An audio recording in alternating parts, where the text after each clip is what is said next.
Hello, everybody, and welcome back to episode number 7 here in the Happy Abode. We are going to be doing a lot of work here on our second asteroid today. Up until now, I kind of been playing this playthrough like have this Bionic duplicates, and we're playing them like they're standard duplicates, then working around the deficits they have with the different changes they have. And that was mostly because I wanted to get through all of the achievements that we were working through, and so I was focusing on doing that in the way that I knew how. Well, now I want to start using the strengths that the Bionic duplicates have for sure. One thing I'm going to do is I was reading a post on Reddit, and it made me realize Bionic duplicates work a little different than regular duplicates. And so when they breathe oxygen, they don't breathe it from the inside of their suits. They can if it has oxygen in there, but they mostly breathe it either from the atmosphere or from oxygen canisters. And so their Atmos suits, if we were to wear them until they wear out, and then we provide them with oxygen from canisters, they can kind of just wear those suits forever. They're gonna be worn out suits, but they're still going to provide the protection that those suits give. So we're going to put our duplicates in our Atmos suits, leave them in there. Next thing we're going to do is do some research, because if we're going to switch over to providing oxygen to those duplicates via canisters, we need a canister filler. So we're going to get that done, and then we're going to set up a place for them to get oxygen that way.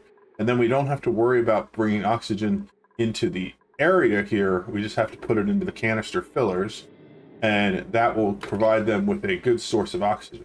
While we're waiting for that research to get done, I'm going to start working on collecting all these polluted water pools together into one tank. That way they're all out of the way. So we got some up here, we got some on the sides. I want to get them all into one space, and so I'm going to do that down here where we already have one started.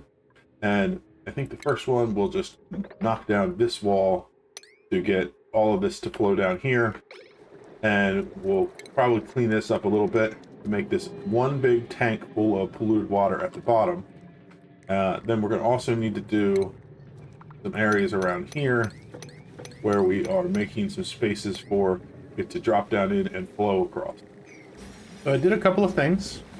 First, I handled some power and power bank. So I have 8 coal generators. They're all getting coal supplied right now from the other colony. We'll also get more when we dig out the rest of this colony. And so I have a conveyor rail that's dividing it between both sides. It's getting dropped here, and it'll get stored into this storage bin and put into the coal generators as we need them. They're all connected through automation to shut off when we have enough power and turn on when we don't. Each of these produces 600 watts of power. So that's 8 times 600, that's 4,800. Then I have power banks that are consuming 480 power. So that is 480 times 6, 2,880, which means we have an extra 2K power available on top of that, which will be enough for what we want to do for now. Which means we can connect some power up to this and have some power on our asteroid here, and we'll keep these power banks charged. These aren't going to run forever either. They just are running until we get all of these power banks charged up. And I have 6 of them because my plan is to bring 6 Bionic duplicates over here and make this the Bionic asteroid. I set up a bedroom up here that has spaces for each of them, and it's the one thing that is interesting about Bionic duplicates is that their sleep is just for defragging, and they're not required to do the defragging. So the 3 I brought over here, I just switched it so they have 1 slot of bedtime. That way they'll come up here and they'll get to their bedroom, and then they'll get the boost for let's see, I can see it here. Then they'll get the morale for the barracks, just that 1 extra morale, and then they'll go back to work. The defragging gives us microchips, and if I don't need the microchips, I don't need them to sleep. I can turn it back on if I ever need them to start producing microchips again, but for now I'm set. And so I just have this as a bonus for them to get the extra morale. The other thing I'd set up was this canister filler. So each of these holds 200 kilograms of oxygen, and so when our duplicants' oxygen tanks get low, they'll come over here and they'll grab a canister of oxygen and they'll ingest it. I did do a lot of testing with this to see if they use a canister that has more oxygen than they can actually put into their tanks, the oxygen gets deleted. I think that's kind of a bug. I think that what it should happen is if say they have an oxygen tank that only can hold, let's see, like let's say right now she can only fit 32.5 kilograms of oxygen. If she were to grab this canister and use it, I think should happen is at the end of that, a canister should fall that has the remainder of that in it. Or at the very least, the canister should disperse that oxygen into the atmosphere and it would go out. They don't have it set up that way, as far as I can tell. I did extensive testing in a creative world, and when the canister they go to use is more than what they need, you just lose the oxygen, and it's fine. Oxygen, I have a lot of oxygen, but I do think that could be changed so that it drops the canister to make it a little more accurate. But this means they have 4 canisters that have 200 kilograms at all times. Since they're all on different schedules, I probably won't need more than 1 of these. But I wanted to make sure there's never a time where I don't have oxygen ready for them, because I'm not planning on putting any oxygen into this map. We're probably going to set up some pumps that will pump this stuff out, process the polluted oxygen into regular oxygen, and then put it all into storage for them to use for oxygen. And then we're going to just let this base fill up with carbon dioxide from our coal generator. Normally, I wouldn't just put coal generators out in the open like this because it would just choke off a base real quick. Because every time these run, they're pumping out carbon dioxide. You can see how I've only had them running for a little bit. Very quickly, we're putting out carbon dioxide. But since these guys are going to be in atmo suits everywhere, and they don't actually breathe from the environment anyway, I'm just going to have the base filled with carbon dioxide. Won't be a very friendly place for standard duplicates, but that's okay. I don't really care about that, because just like this guy who I'm about to defrost, any standard duplicates are going to go live on our main asteroid. So I'm going to open this up. We'll get this guy out of here, and we're going to check him out, but we're going to immediately teleport him back home to the regular asteroid on Bionic. Oh, we got May. Let's check out their stats real quick. Just in case I have anything I really need to deal with. So, bottomless stomach is their negative trait. Not too big a deal. I'm producing enough food. We're going to send them back. So let's send May in here. Oh, I didn't want to see destination. I just want to send them. So, defrosted on this colony, immediately being teleported back to the other one. Good day for May, I guess.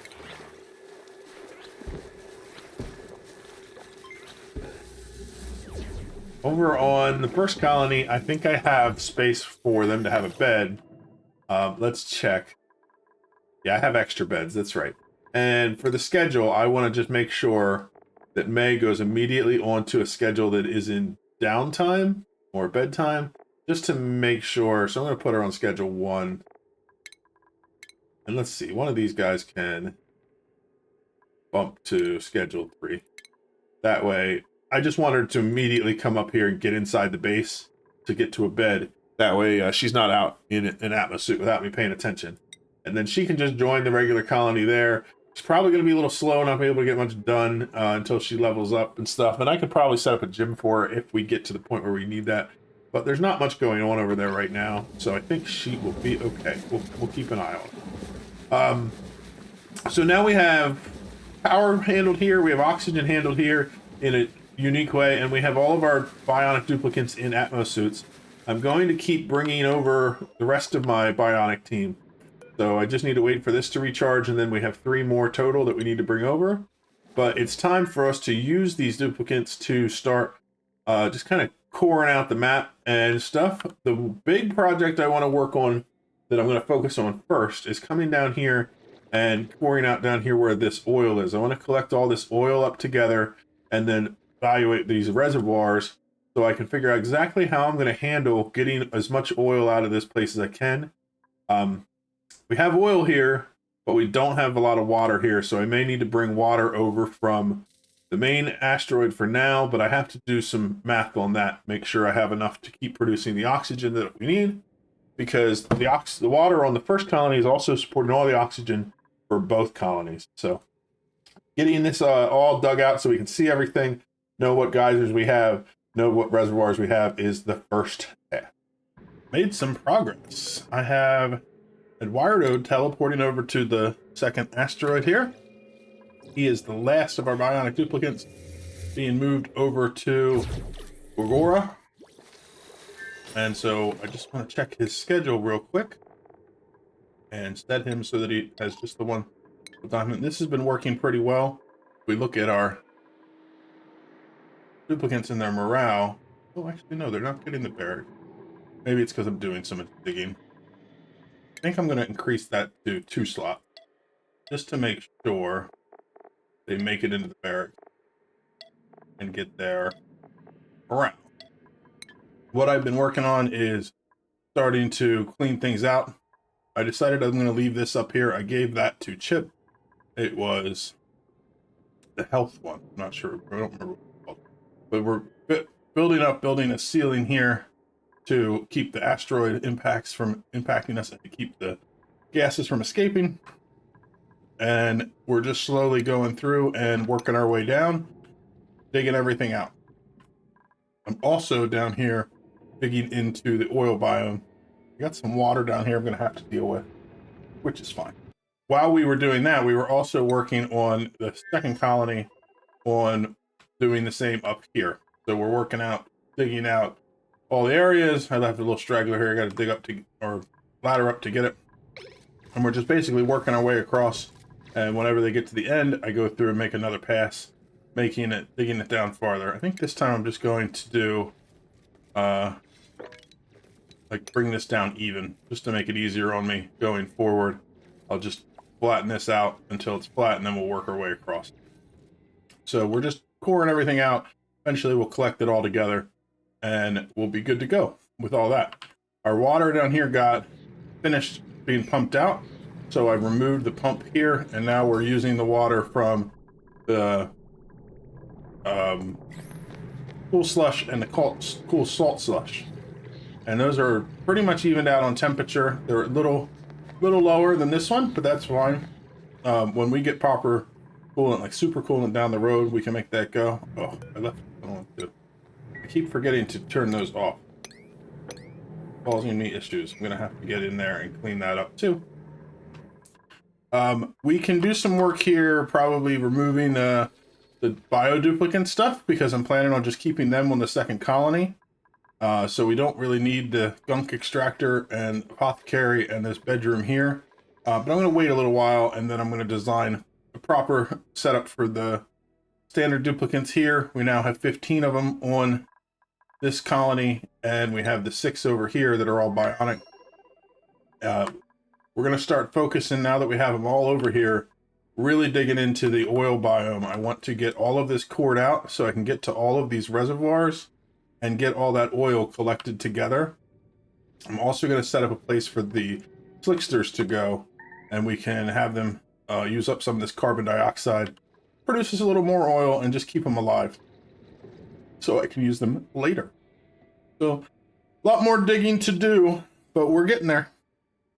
I've been at it for quite some time, done a lot of digging, still going at it here on the main colony. Over on our second colony, ran into a little bit of trouble. The added radiation from space. I kept getting radiation sickness with our dupes, which was causing stress, and then they would vomit inside their suits, and I'd have to take their suits off and clean it out. So I don't have any bunker tiles or enough lead to make like a lead ceiling, so I just like really thickly layered the ceilings in these spots. So radiation is almost completely covered. We're still going up here. And then that way they can keep working here. Later on, we'll break through this and put a proper lid on the map, and we'll be good. Down here, we've also cored out the oil biome completely.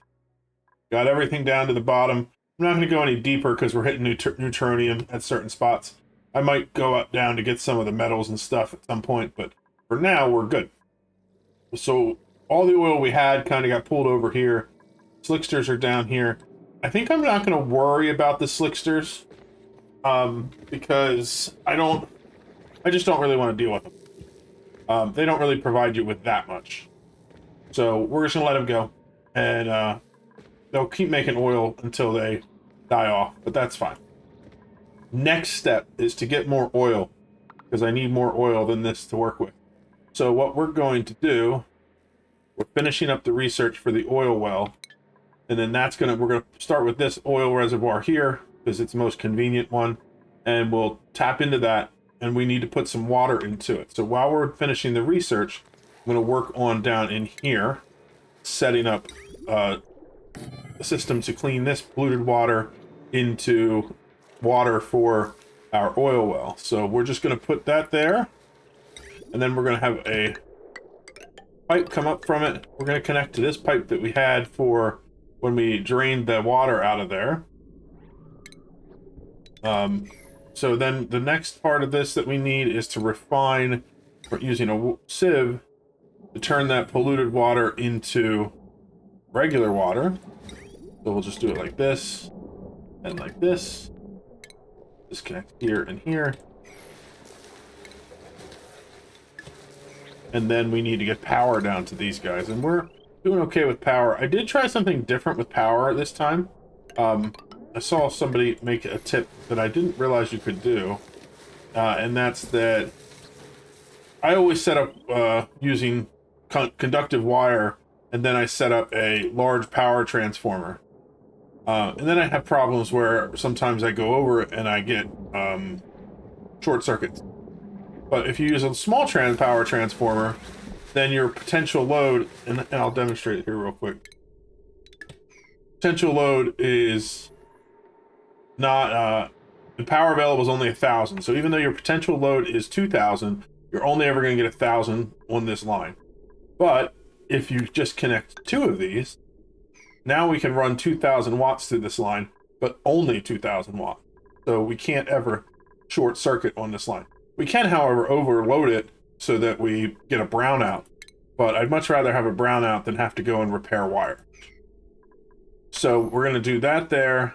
Let's run power line from here down along here into our pump.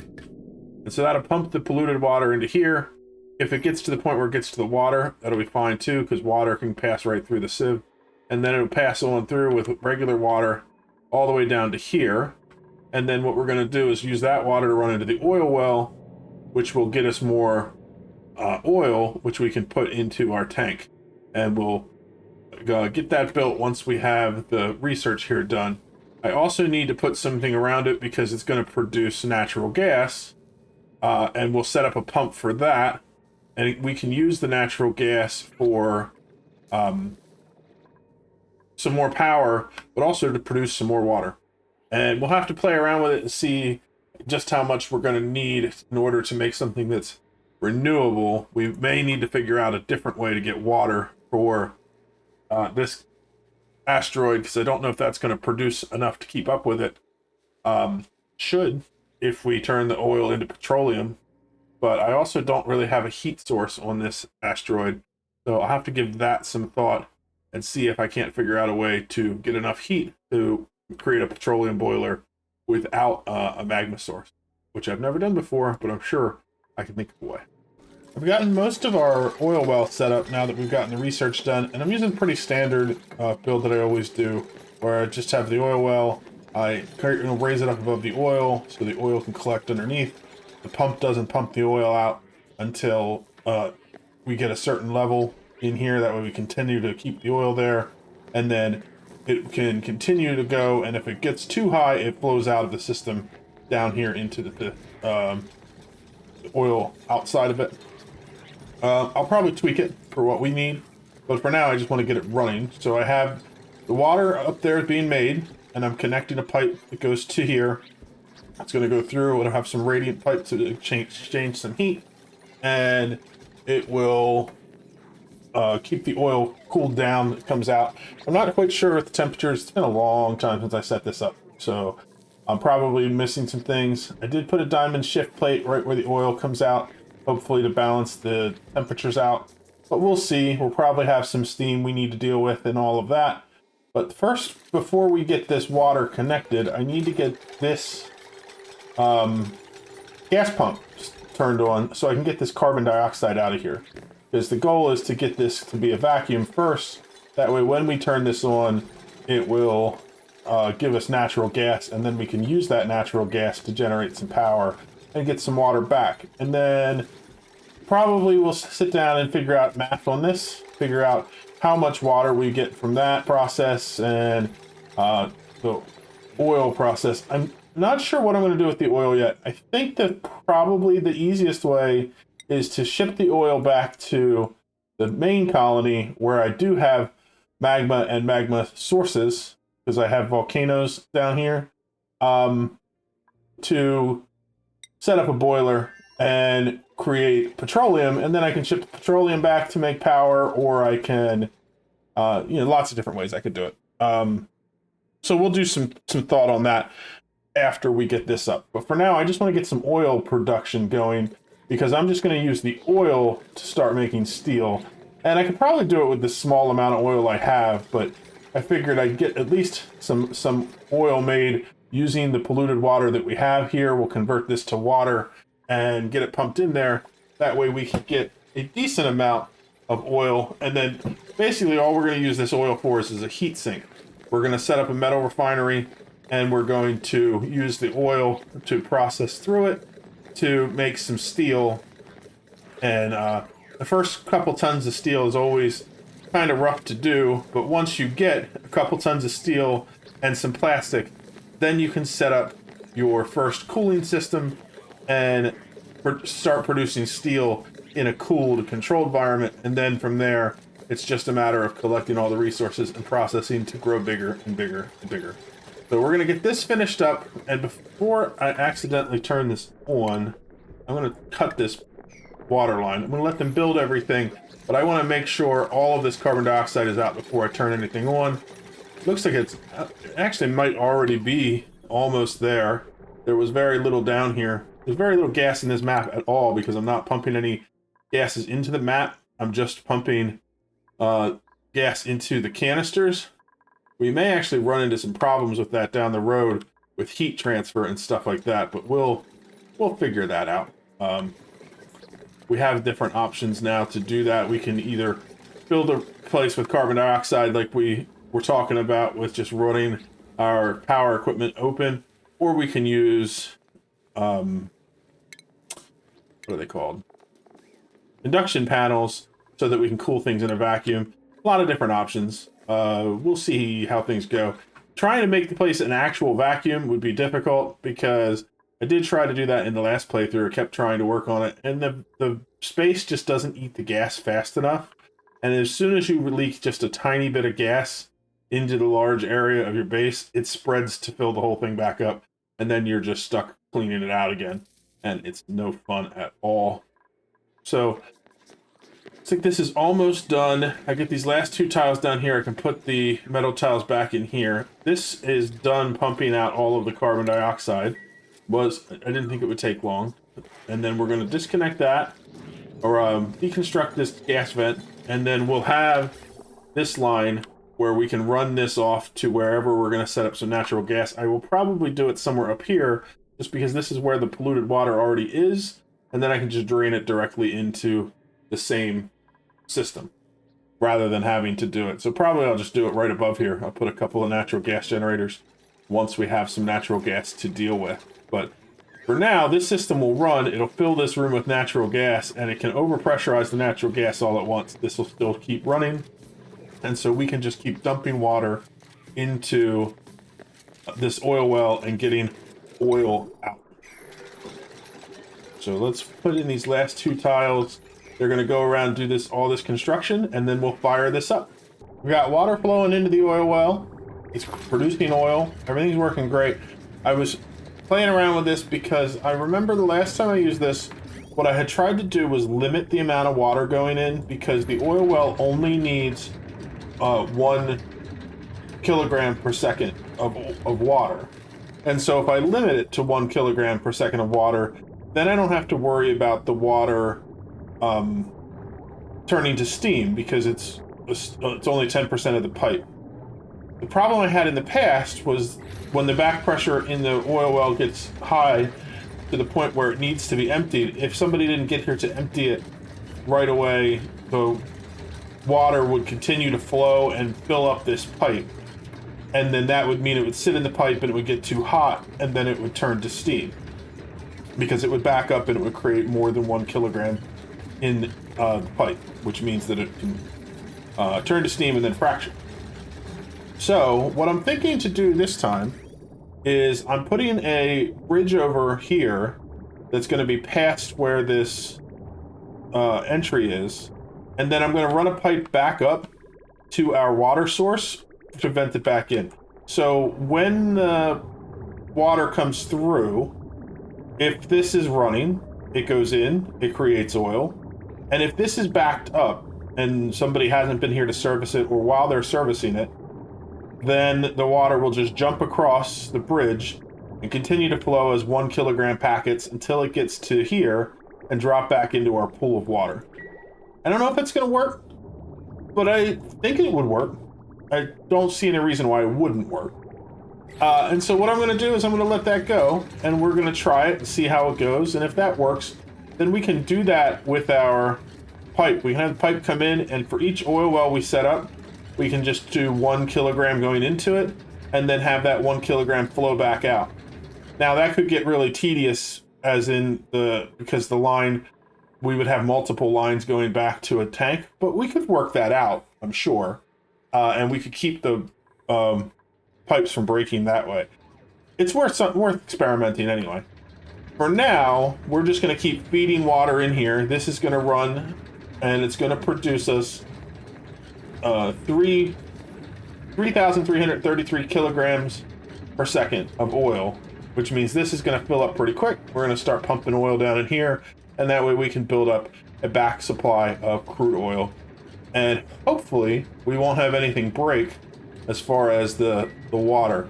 I don't know if we're going to have this pipe built in time for when this hits back pressure, so we may see what happens when it doesn't. Usually what it does is it creates some steam, and the steam becomes a problem because our gas pump, when it's trying to pull out the natural gas, has steam in it, and then we have to deal with it there. Hopefully we can find a way to avoid that entirely with this system. But for now, I'm going to just let this run in between episodes, and we will, next episode, we'll take the oil that we produced and we will get our steel and plastic going. For now, I hope you enjoyed watching, and we will see you in the next one. Bye-bye!